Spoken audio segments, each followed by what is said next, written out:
C'est le poisson, surtout la morue, qui a attiré les Français dès la fin du XVIe à Terre-Neuve. La péninsule de Port-au-Port, sur la côte ouest de l'île, est considérée comme le berceau de la francophonie terre-neuvienne, avec des franco-terre-neuviens descendants de mariages entre acadiens, français autochtones ou encore anglophones. À 900 km de là, sur la côte ouest, Saint-Jean, la capitale, raconte une histoire bien différente. La communauté a surtout grandi depuis les années 50 et regroupe des francophones de tout horizon. Qui sont-ils? Découvrons-les. Le français, c'est ma première langue. Je l'ai appris quand j'étais vraiment petite et j'ai continué à le parler. Alors moi, le français, c'est une de mes deux langues maternelles parce qu'en fait, je viens d'une famille exogame. Mon père est canadien, ma mère est française, de Saint-Pierre-et-Miquelon, et mon père de Terre-Neuve. Donc j'ai été élevée en parlant les deux langues. Je dirais que c'est ma première langue. Oui, j'ai grandi à Madagascar et j'ai participé à l'école française pour toute ma jeunesse. Donc c'est la première langue que j'ai appris. À la maison, nous avons grandi en parlant le gujarati. Maintenant, je trouve que comme mon français, c'est comme complètement égal à mon anglais, mais c'est comme dans différentes situations. Je suis français, puis ma mère, elle est anglophone en fait. Alors pour moi, techniquement, je pense que j'ai appris le français avant l'anglais parce que j'ai grandi en France et puis on a déménagé ici quand j'avais 4 ou 5 ans. Mais je dirais aussi que je suis complètement à l'aise en anglais, donc je parle les deux. Okay. Et moi, il est clair qu'il s'agit de ma deuxième langue, donc j'ai appris ça à l'école.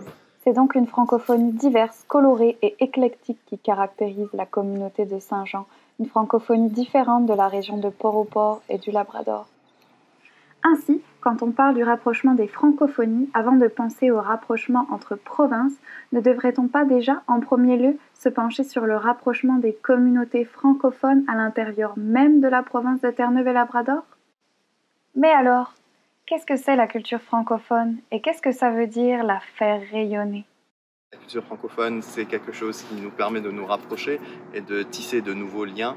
Je travaille à l'association communautaire francophone de Saint-Jean et l'un de nos mandats est de permettre le rayonnement de la culture française et francophone. Et nous organisons souvent des spectacles ou bien des concerts de la part de plusieurs artistes qui viennent de plusieurs parties du monde différentes.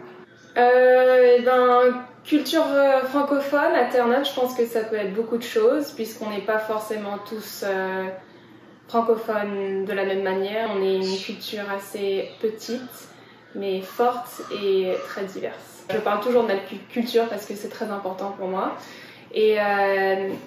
Mais j'ai aussi travaillé avec le gaboteur, comme j'ai dit. Et donc avec ce travail-là, on cherche vraiment à faire rayonner la culture française, francophone, je veux dire, ici, parce que bon, elle est vraiment en minorité. Moi, c'est quelque chose que je vis tous les jours. Je veux dire, j'ai épousé la francophonie en épousant ma chère et tendre femme. Et curieusement, je suis très fier d'être terre-neuvien jusqu'au bout des doigts. Ma famille vit ici depuis des générations. Mais je pense que si je n'avais pas cette porte de sortie vers la francophonie, j'aurais du mal à vivre à Terre-Neuve à temps plein.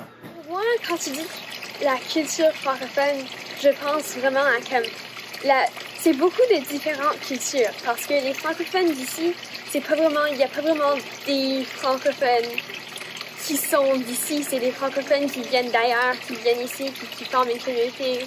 Puis tout le monde est différent, puis ils apportent tous quelque chose d'unique à la culture. Je participe avec Franco-Jeunes.